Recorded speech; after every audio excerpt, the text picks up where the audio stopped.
শীতের কম্বলে বীর্য লেগেছে, কিন্তু কোথায় লেগেছে বোঝা যায়নি, তাহলে কি পূর্ণ কম্বল পরিষ্কার করবেন? এক শিক্ষকের কাছে আমি প্রাইভেট পড়তাম। তিনি আমার কাছ থেকে টাকা পেতেন, আমি সেটা তখন পরিশোধ করতে পারিনি। হঠাৎ একদিন তিনি দুর্ঘটনায় মারা গেছেন। এখন আমি কিভাবে তার টাকা পরিশোধ করব? একসময় আমার মনে হতো সকল ধর্মই সঠিক, তাই আমি সকল ধর্মই কম বেশি পালন করতাম এবং ইসলামের উপর আমার অনেক প্রশ্ন ছিল। পরবর্তীতে আমি ভুল বুঝতে পেরেছি। এখন করণীয় কি? আমাকে পরামর্শ দিয়ে দুশ্চিন্তামুক্ত করবেন প্লিজ। হায়েজ অবস্থায় গোসল করে ভেজা শরীরে যে গামছা দিয়ে মোছা হয়, সেই গামছা নাকি নাপাক হয়ে যায়। ভেজা গামছা কি পুরোপুরি ধৌত করতে হয়? এক বোনের দুর্ঘটনায় পা ভেঙে গেছে, পায়ে প্লাস্টার করা হয়েছে। এতদিন তিনি সেই পা বাদ দিয়ে অজু করতেন। এখন তিনি হায়েজ থেকে পবিত্র হতে চান, কিন্তু প্লাস্টার করা জায়গায় পানি লাগানো নিষেধ। এই অবস্থায় তিনি কিভাবে ফরজ গোসল করবেন? প্লাস্টার করা অংশ বাদ দিয়ে গোসল করলে কি পবিত্রতা আদায় হবে? মালয়েশিয়ায় একটা জব করি আমি। সেখানে নোংরা পরিবেশে মেয়েদের কারণে আমার আমল ধরে রাখা কঠিন হচ্ছে। ব্যভিচারে লিপ্ত হয়ে যাওয়ার আশঙ্কা জোরালো। তাই দেশে চলে আসতে চাচ্ছি। অপরদিকে মা বাবা বারণ করছেন। আমি চলে এলে কি পিতামাতার অবাধ্যতার গুনাহ হবে? আমি এক আত্মীয়ের জানাজায় গিয়েছিলাম। মাঠে ভিড় বেশি হওয়ায় জায়গা কম ছিল। ইমাম সাহেব বললেন, জানাজার নামাজের সিজদার জায়গা রাখা জরুরি নয়। তখন আমরা খুব কাছাকাছি দাঁড়িয়ে নামাজ পড়ি। প্রশ্ন হলো, ইমাম সাহেব কি সঠিক বলেছেন? ফিদিয়া সম্পর্কে জানতে চাই। নামাজ পড়তে না পারলে এর ফিদিয়া আদায় করে দিলে কি নামাজ না পড়ার গুনাহ মওকুফ হয়ে যাবে? যে কোনো ভালো মহিলা ডেন্টিস্ট পাইনি। একজন পেয়েছিলাম, কিন্তু আমার দাঁতের ক্যাপ লাগানোর পর উল্টো সে দাঁতের অবস্থা আরও খারাপ হয়ে গেছে। এখন আমি কি পুরুষ ডেন্টিস্টের শরণাপন্ন হতে পারবো? 15 দিনের জন্য ঢাকা থেকে কক্সবাজার ও তার আশপাশে আনন্দ ভ্রমণে এসেছি। জরুরি কোনো কাজের জন্য আসেনি। আমি কি কসর পড়বো নাকি পূর্ণ নামাজ পড়বো? জীবনে যখনই কোনো গুরুত্বপূর্ণ কাজ করার ইচ্ছা করেছি আর কাজের আগে সেটা বন্ধুবান্ধবদের সঙ্গে শেয়ার করেছি, সেই কাজ আর আমি সময় মতো করতে পারিনি। এমনটা কি বদনজর বা কারো নজরের প্রভাবে হয়ে থাকে? নতুন ঘর উদ্বোধনের বিশেষ কোনো আমল আছে কি? কোনো বিধবা নারী ইদ্যত অবস্থায় ছেলের বিয়ের জন্য মেয়ে দেখতে যেতে পারবেন কি না? প্রশ্ন হলো, ছাগলের পরিবর্তে ভেড়া দিয়ে আকিকা করা যাবে কি? প্রশ্ন হলো, মাসিক অবস্থায় যে বিছানায় ঘুমানো হয় এটা নাকি নাপাক হয়ে যায়। মাসিক শেষ হয়ে যাওয়ার পর কি বিছানা ধুয়ে ফেলা? অন্য ধর্মের পুরুষের সামনে কি পর্দা করা ফরজ? জামাতে নামাজ পড়লে 4 রাকাত বিশিষ্ট নামাজে 1 রাকাত না পেলে 3 বৈঠক হয়। প্রত্যেক বৈঠকে কি তাশাহুদ দুরূদ পড়তে হবে? আমার মায়ের গয়না চুরি হয়েছে। আমার ফুফি কাঁঠাল পাতা গণনা করে বলতে পারেন কে চুরি করেছেন। এই পদ্ধতিতে চোর শনাক্ত করা জায়েজ হবে? চলুন তাহলে আর বিলম্ব না করে আমরা ইতিমধ্যে যে সমস্ত প্রশ্ন পেয়েছি সেগুলোর উত্তর দেওয়ার পালায় প্রবেশ করি। এক শিক্ষকের কাছে আমি প্রাইভেট পড়তাম। তিনি আমার কাছ থেকে টাকা পেতেন, আমি সেটা তখন পরিশোধ করতে পারিনি। হঠাৎ একদিন তিনি দুর্ঘটনায় মারা গেছেন। এখন আমি কিভাবে তার টাকা পরিশোধ করব? ভাই ইমরান হোসেন, আপনার যে শিক্ষকের টাকা আপনি পরিশোধ করতে পারেননি, যেটা তিনি পেতেন আপনার কাছে, তার মৃত্যুর পর সেটা তার ওয়ারিসদের কাছে পৌঁছে দিতে হবে। তার ছেলে মেয়েরা বেঁচে থাকলে তাদের কাছে পৌঁছে দিতে হবে। ওয়ারিসরা আনুপাতিক হারে তারা এটা নেবেন। আর যদি ওয়ারিসদেরকে খুঁজে কোনোভাবে এটি পৌঁছানো সম্ভব না হয়, তাহলে সেক্ষেত্রে আপনি তার তরফ থেকে সাদাকা করে দিবেন। অর্থাৎ এই নিয়তে সাদাকা করবেন ওই পরিমাণ টাকা, যে আল্লাহ এটার সব আমার সে শিক্ষকের আমল নামায় তুমি পৌঁছে দিও। ইনশাআল্লাহ বিদিল্লাহ তাতে আপনি দায়মুক্ত হয়ে যাবেন। এরপরে প্রশ্ন হলো, একসময় আমার মনে হতো সকল ধর্মই সঠিক, তাই আমি সকল ধর্মই কম বেশি পালন করতাম এবং ইসলামের উপর আমার অনেক প্রশ্ন ছিল। পরবর্তীতে আমি ভুল বুঝতে পেরেছি। এখন করণীয় কি? আমাকে পরামর্শ দিয়ে দুশ্চিন্তামুক্ত করবেন প্লিজ। প্রিয় ভাই, আপনার প্রশ্ন উত্তর হলো যে যখন আপনার মধ্যে এ ধরনের সংশয় ছিল যে ইসলাম সঠিক না অন্য ধর্ম সঠিক, বা আদৌ ধর্ম এটার কোনো বাস্তবতা আছে না মানুষের তৈরি, নাউজুবিল্লাহ মিন যালিক, এরকম কোনো ওয়াসওয়াসা বা এরকম কোনো সংশয় আপনার মধ্যে যদি থেকে থাকে, সেটা কিন্তু সুস্পষ্ট কুফরি। একজন ইমানদার তিনি সবসময় কুফরি থেকে বেঁচে থাকার জন্য সংগ্রাম তাকে করতে হবে। সামান্য সংশয় আসলেও বা সংশয়ের মধ্যে মানুষ যদি পড়ে যায়, সেটার মধ্যে তিনি সেটাকে তিনি গ্রহণ করেন এবং লালন করেন, তাহলে তিনি বেঈমান হয়ে যান। অতএব আপনার সংশয় থাকার কারণে আপনি ইমানদার ছিলেন না। পরবর্তীতে আপনি বলেছেন যে আপনি আপনার ভুল এটা বুঝতে পেরেছেন এবং ভুল বুঝে আপনি এখন পরিপূর্ণ ইসলামে যদি এসে থাকেন এবং ইসলামের প্রতি পরিপূর্ণ দৃঢ় বিশ্বাস আপনার থাকে, আলহামদুলিল্লাহ আপনি ইমানদার হিসাবে গণ্য।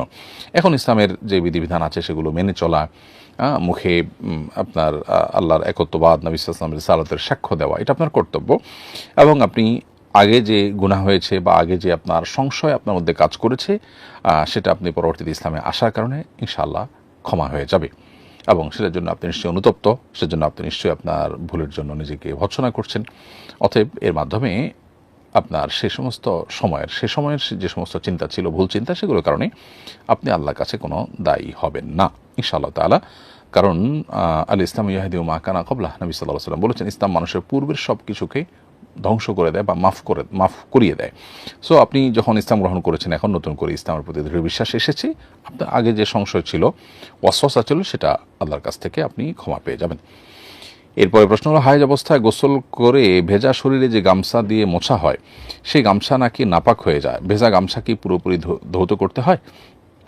উত্তর হলো যে আপনি কোনো কারণে শরীর নাপাক হয়েছে, গোসল ফরজ হয়েছে, তাহলে সেক্ষেত্রে আপনার গায়ে ভেজা কোনো গামছা দিলে যে গামছা নাপাক হবে তা কিন্তু না। একজনের ধরুন গোসল ফরজ হয়েছে, গোসল করার পর শরীরে কোনো নাপাক নেই, গোসল করা হয়ে গেছে, পুরো শরীর পাক পবিত্র হয়ে গেছে, এখন তিনি কোনো গামছা দিয়ে সেটা মোছামুছির কাজ করলেন, তাতে কোনো অসুবিধা নেই, এই গামছার নাপাক হবে না। আর যদি তিনি গোসল নাও করে থাকেন, ফরজ গোসল তার উপরে আবশ্যক হয়েছে, তিনি গোসল করার আগেই ভেজা গামছা গায়ের উপর দিয়েছেন, তাতেও সে গামছা নাপাক হবে না। হ্যাঁ, নাপাক তখন হবে যদি শরীরের যে জায়গায় ভেজা গামছা লেগেছে সে জায়গায় নাপাক লেগে থাকে, তাহলে দৃশ্যত নাপাক আছে বা যে কোনো নাপাক আছে, তার উপরে যদি ভেজা গামছা লেগে থাকে তাহলে সেক্ষেত্রে গামছা নাপাক হবে।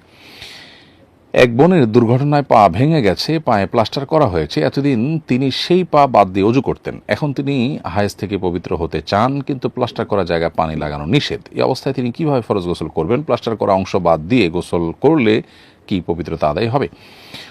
উত্তর হলো যে প্লাস্টার করা অংশ বাদ দিয়ে বাকি অংশ তিনি পানি দিয়ে ধৌত করবেন, তাতে ইনশাআল্লাহ তার ফরজ গোসল আদায় হয়ে যাবে। আর প্লাস্টার করা অংশের উপর দিয়ে তিনি ভিজা হাত একটু বুলিয়ে নেবেন, মাসাহ করে নেবেন, সেটাতে ইনশাআল্লাহ তার ফরজ গোসল আদায় হবে এবং একই প্রক্রিয়াতে তার উজু করতে হবে। এরপরে প্রশ্ন হলো, মালয়েশিয়া একটা জব করি আমি, সেখানে নোংরা পরিবেশে মেয়েদের কারণে আমার আমল ধরে রাখা কঠিন হচ্ছে, ব্যভিচারে লিপ্ত হয়ে যাওয়ার আশঙ্কা জোরালো, তাই দেশে চলে আসতে চাচ্ছি। অপরদিকে মা বাবা বারণ করছেন, আমি চলে এলে কি পিতামাতার অবাধ্যতার গুনাহ হবে? প্রিয় দর্শক, যেহেতু একদিকে আপনার হারাম থেকে বাঁচার সংগ্রাম, অপরদিকে আপনার মা বাবার অসম্মতি, আপনাকে দেখতে হবে যে মা বাবার এই অসম্মতিটা, এটা যদি আমলে নেন তাহলে আপনি গুনাহে লিপ্ত হয়ে যাওয়ার আশঙ্কা জোরালো কিনা। যদি জোরালো হয় তাহলে মা বাবার এই অসম্মতিকে আপনি বিনয়ের সাথে ডিনাই করবেন, তাদের সাথে কোনো বেয়াদবি করবেন না, তবে আপনার অপারগতার কথা জানাবেন। সরাসরি যদি সেটি বলতে না পারেন তাহলে অন্য কোনোভাবে আপনি তাদেরকে বোঝানোর চেষ্টা করবেন আপনার অপারগতার কথা, কিন্তু বাবা মার সাথে বেয়াদবি করতে যাবেন না।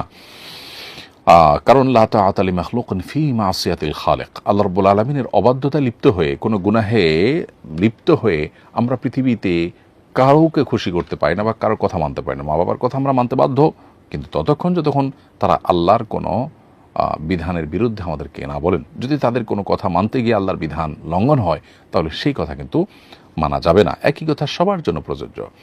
একজন নারী তিনি তার স্বামীর আদেশ নিষেধগুলো মেনে চলবেন, কিন্তু স্বামীর আদেশ নিষেধ মানতে গেলে যদি আল্লাহর অবাধ্য হতে হয় তাহলে সেই জায়গায় স্বামীর আদেশ নিষেধ মান্য করা যাবে না। এরপরে প্রশ্ন করেছেন খোরশেদ আলম জুয়েল, আপনি লিখেছেন, আমি এক আত্মীয়ের জানাজায় গিয়েছিলাম, মাঠে ভিড় বেশি হওয়ায় জায়গা কম ছিল। ইমাম সাহেব বললেন জানাজার নামাজের সিজদার জায়গা রাখা জরুরি নয়, তখন আমরা খুব কাছাকাছি দাঁড়িয়ে নামাজ পড়ি। প্রশ্ন হলো, ইমাম সাহেব কি সঠিক বলেছেন? ভাই খোরশেদ আলম জুয়েল, আপনার প্রশ্ন উত্তর হলো আপনার ইমাম সাহেব সঠিক বলেছেন। জানাজা নামাজের কাতার সাধারণ নামাজের কাতারের মতো এরকম গ্যাপ রাখা এটা আবশ্যক নয়, কারণ জানাজা নামাজের রুকু সিজদা নেই। যেহেতু রুকু সিজদা নেই, অতএব যদি এখানে গ্যাপ কম রাখা হয় তাতে কোনো অসুবিধা হবে না। এরপরে প্রশ্ন হলো, ফিদিয়া সম্পর্কে জানতে চাই, নামাজ পড়তে না পারলে এর ফিদিয়া আদায় করে দিলে কি নামাজ না পড়ার গুনাহ মওকুফ হয়ে যাবে? উত্তর হলো যে ফিদিয়া মূলত প্রযোজ্য হয় সিয়ামের ক্ষেত্রে। আল্লাহ রাব্বুল আলামিন কোরআনে কারিমে বলেছেন, ওয়ালাল্লাযীনা ইউতিকুনাহু ফিদিয়াতুন তা'আমু মিসকিন, যারা সিয়াম পালন করতে, রমজানের সিয়াম পালন করতে যারা অপারগ শারীরিকভাবে এবং তাদের সুস্থ হওয়ার আপাত দৃষ্টিতে কোনো সম্ভাবনা নেই, বার্ধক্যজনিত অসুস্থতা বা এরকম কোনো অসুবিধা যেটা স্থায়ী, সেক্ষেত্রে সেই ব্যক্তিদের জন্য আল্লাহ রাব্বুল আলামিন বলেছেন যে মিসকিনদেরকে একদিনের খাবার দেওয়ার জন্য, ফিদিয়া দেওয়ার জন্য। সো আমরা যে ফিতরা দিয়ে থাকি রমজানে, সেই ফিতরা পরিমাণ খাবার যখন একজন মিসকিনকে দিয়ে দিব, এরকম অপারগ মানুষের তরফ থেকে একটি রোজার জন্য যথেষ্ট হবে, 30টি রোজার জন্য 30 জন মিসকিনের খাবার বা ফিদিয়া আদায় করে দিতে হবে। এটা হলো মৌলিক বিধান এবং কোরআনে প্রণীত বিধান। নামাজের ব্যাপারে মূলত কোনো ফিদিয়া দেওয়ার কথা কোরআন বা হাদিসে সরাসরি বর্ণিত হয়নি বা প্রমাণিত হয়নি। এই জন্য ইমাম আবু হানিফা রাহমাতুল্লাহ এবং আবু ইউসুফ রাহমাতুল্লাহ সহ হানাফি মাযহাবের ওলামাদের মতে নামাজের কোনো ফিদিয়া নেই বা নামাজের কোনো ফিদিয়ার থাকার কথা তারা বলেন না। ইমাম মুহাম্মদ রাহমাতুল্লাহ হানাফি মাযহাবের মধ্যে তিনি মনে করেন বা তার ইজতিহাদ হলো, যেহেতু নামাজটা রোজার চাইতেও গুরুত্বপূর্ণ, অতএব কেউ যদি রোজা না রাখতে পারার কারণে ফিদিয়া দিতে হয়, তাহলে নামাজ না পড়তে পারার কারণে তার তো ফিদিয়া দিতে হবে। অতএব কেউ যদি অসুস্থজনিত কারণে আইসিইউতে আছেন বা কোনো কারণে নামাজ পড়তে পারছেন না, পড়ার মধ্যে কোনো পরিস্থিতি তার নাই, সেক্ষেত্রে এই ব্যক্তির তরফ থেকে ফিদিয়া আদায় করার কথা ইমাম মুহাম্মদ রাহমাতুল্লাহ বলেন এবং হানাফি মাযহাবের উলামা ইকরাম বলেন অনেকে। কিন্তু মূলত ফিদিয়াটা প্রযোজ্য হয় হলো সিয়ামের ক্ষেত্রে, নামাজের ক্ষেত্রে নয়। নামাজের ক্ষেত্রে হওয়ার কথা যে সমস্ত উলামা ইকরাম বলে থাকেন, তাদের বক্তব্য হলো যদি এটা ফিদিয়া হিসাবে কাউন্ট নাও হয় তাহলে সাধারণ সাদাকা হয়ে যাবে। সেই দৃষ্টিকোণ থেকে আমাদের প্রিয়জনদের যারা মারা যাবেন তারা যদি কেউ কোনো নামাজ রেখে যান, তাহলে সেই হিসাব করে আমরা দান করে দিতে পারি, যে নফল দান হিসেবে আল্লাহ তাআলার কাছে হয়তো গ্রহণযোগ্য হবে। কিন্তু ফিদিয়া বেসিক্যালি শরিয়াতে সিয়ামের জন্য প্রযোজ্য। এরপর প্রশ্ন হলো, আমি খুঁজে কোনো ভালো মহিলা ডেন্টিস্ট পাইনি। একজন পেয়েছিলাম, কিন্তু আমার দাঁতের ক্যাপ লাগানোর পর উল্টো সে দাঁতের অবস্থা আরও খারাপ হয়ে গেছে। এখন আমি কি পুরুষ ডেন্টিস্টের শরণাপন্ন হতে পারবো? প্রিয় বোন, আপনার প্রশ্ন উত্তর হলো যে যদি কোনো নারী ডাক্তার আপনি সেরকম না পান, অভিজ্ঞ যেমনটা আপনি বলেছেন, সত্যি আপনি যদি খোঁজার মতো খুঁজে থাকেন এবং খুব ভালো করে চেষ্টা করে থাকেন, তাহলে সেক্ষেত্রে না পাইলে বিকল্প হিসাবে আপনি পুরুষ ডাক্তারের শরণাপন্ন হতে পারবেন। কিন্তু আপনার খোঁজাটা যথাযথ হয়েছে কিনা সেটি আপনার দেখা দরকার। আপনার জন্য অনেক দূরে গিয়ে ট্রিটমেন্ট করা কষ্টসাধ্য, সেটা সম্ভব নয়। তো সেরকম কিছু শরীয়ত আপনার উপরে চাপিয়ে দেয় না, কারণ আপনার সাধ্যের বাইরে কোনো কিছু আপনাকে চাপাবে না। কিন্তু আজকাল পৃথিবীর বিভিন্ন জায়গাতে আলহামদুলিল্লাহ মহিলা ডেন্টিস্ট কিন্তু পাওয়া যায়। আমাদের বাংলাদেশের বাস্তবতায়ও আমরা ঢাকা, চিটাগাং সব বড় বড় শহরগুলোতে খুঁজলেই কিন্তু ডানে বামে বা এক শহরের মাথা থেকে মাথা আমরা যদি খোঁজ নেই, তাহলে সেক্ষেত্রে অনেক ভালো মহিলা ডেন্টিস্ট কিন্তু আছেন। অতএব তাদের মাধ্যমে ট্রিটমেন্ট করাতে হবে একজন নারীকে। তার ব্যক্তিত্ব, তার প্রাইভেসি ইসলামের কাছে অনেক গুরুত্বপূর্ণ, তার সম্মান মর্যাদা অনেক মূল্যবান ইসলামের কাছে। এই জন্য ইসলাম চায় যে একজন পুরুষের হাতে তিনি আসলে নিজের দাঁতের ট্রিটমেন্টটা করাবেন না, যদি তার বিকল্প পথ থাকে। যেহেতু আপনি যেটা বলেছেন যে আপনি কোথাও এমন কোনো জায়গায় আছেন হয়তো আপনি কোথাও পাননি, তো সেক্ষেত্রে আপনি তো নিরুপায়, অবশ্যই আপনি পুরুষ ডাক্তার কাছে যেতে পারবেন। আনারি মহিলা ডাক্তার কাছে গিয়ে আপনি কষ্ট করার অথবা আপনার ট্রিটমেন্ট যথাযথ না হওয়ার এই বিষয়টিকে শরীয়ত আপনার জন্য বাধ্য করে না। এরপরে প্রশ্ন হলো, আমি 15 দিনের জন্য ঢাকা থেকে কক্সবাজার ও তার আশপাশে আনন্দ ভ্রমণে এসেছি, জরুরি কোনো কাজের জন্য আসেনি, আমি কি কসর পড়বো নাকি পূর্ণ নামাজ পড়বো? আপনি 15 দিন বা তার চাইতে বেশি থাকার নিয়ত করলে পরিপূর্ণ নামাজ পড়বেন। কক্সবাজার যে আপনি 15 দিন থাকবেন, এটা যদি আপনি ফিক্স করে থাকেন, তাহলে সেখানে পুরো নামাজ আপনার জন্য প্রযোজ্য হবে। উদ্দেশ্য আপনার ঘোরাফেরা হোক অথবা সিরিয়াস কোনো কাজ হোক, তাতে আপনার বিধানে কোনো প্রকার পার্থক্য তৈরি হবে না।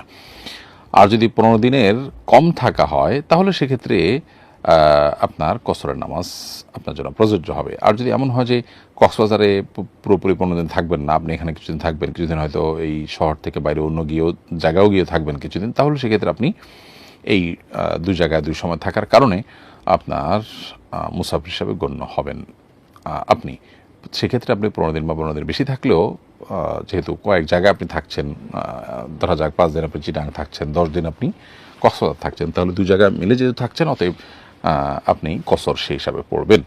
তাহলে আপনি কোন উদ্দেশ্যে গিয়েছেন, বেড়াতে গিয়েছেন না সিরিয়াস কোনো কাজে গিয়েছেন, এটার কারণে কসরের বিধানে কোনো পার্থক্য পড়বে না। জীবনে যখনই কোনো গুরুত্বপূর্ণ কাজ করার ইচ্ছা করেছি আর কাজের আগে সেটা বন্ধুবান্ধবদের সঙ্গে শেয়ার করেছি, সেই কাজ আর আমি সময় মতো করতে পারিনি, এমনটা কি বদনজর বা কারো নজরের প্রভাবে হয়ে থাকে?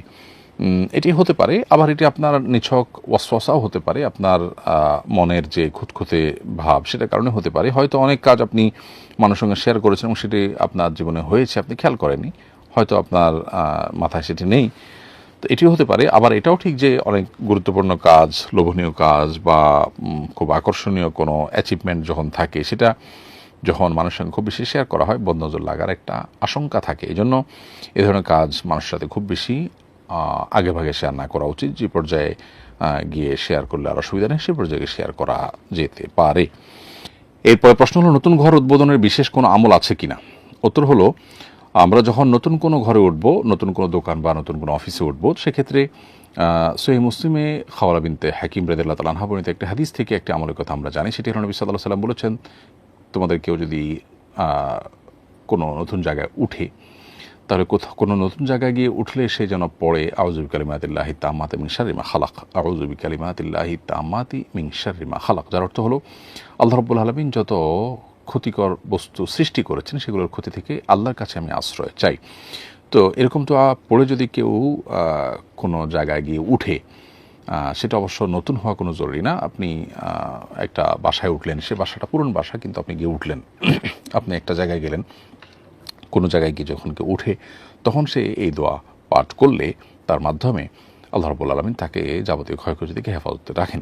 এছাড়া সূরা কাহফের 39 নম্বর আয়াতে দুই ভাইয়ের যে ঘটনা তার আগে পরে আয়াতগুলোতে বর্ণিত হয়েছে, সেখানে আমরা দেখতে পাই যে আল্লাহর নেয়ামত দেখার পর, বাগান দেখার পর মাশা আল্লাহ লা কুওয়াতা ইল্লা বিল্লাহ এটি পাঠ করার অনুপ্রেরণা দেওয়া হয়েছে। ঠিক একইভাবে আনাস রাদিয়াল্লাহু তাআলা বর্ণিত আরেকটি হাদিসও পাওয়া যায়, যে হাদিসেও আল্লাহর কোনো নেয়ামত পাওয়ার পর সেক্ষেত্রে মাশা আল্লাহ লা কুওয়াতা ইল্লা বিল্লাহ পড়ার জন্য উৎসাহিত করা হয়েছে। অতএব আমরা যদি নতুন ঘরে উঠি, যেটা আমাদেরকে অভিভূত করে, আমাদেরকে মুগ্ধ করে, তাহলে সেক্ষেত্রে আমরা মাশা আল্লাহ লা কুওয়াতা ইল্লা বিল্লাহ পাঠ করতে পারি। আর এই দোয়াটা পাঠ করতে পারি, আউযু বিকালিমাতিল্লাহি তাম্মাতি মিন শাররি মা খালাক, বিসমিল্লাহ বলে সেখানে প্রবেশ করব। এর বাইরে নতুন জায়গা উঠলে মানুষ সাধারণত বিভিন্ন রকমের ভুরি ভোজ ইত্যাদি আয়োজন করে থাকেন, মেহমানদারি করেন আনন্দিত হয়ে। তো সেটা একান্ত মুবাহ কাজ, আর আমল হিসাবে এই দোয়া আল্লাহ তাআলার কাছে নিবেদন করা যেতে পারে। এরপরে প্রশ্ন হলো, কোনো বিধবা নারী ইদ্যত অবস্থায় ছেলের বিয়ের জন্য মেয়ে দেখতে যেতে পারবেন কি না?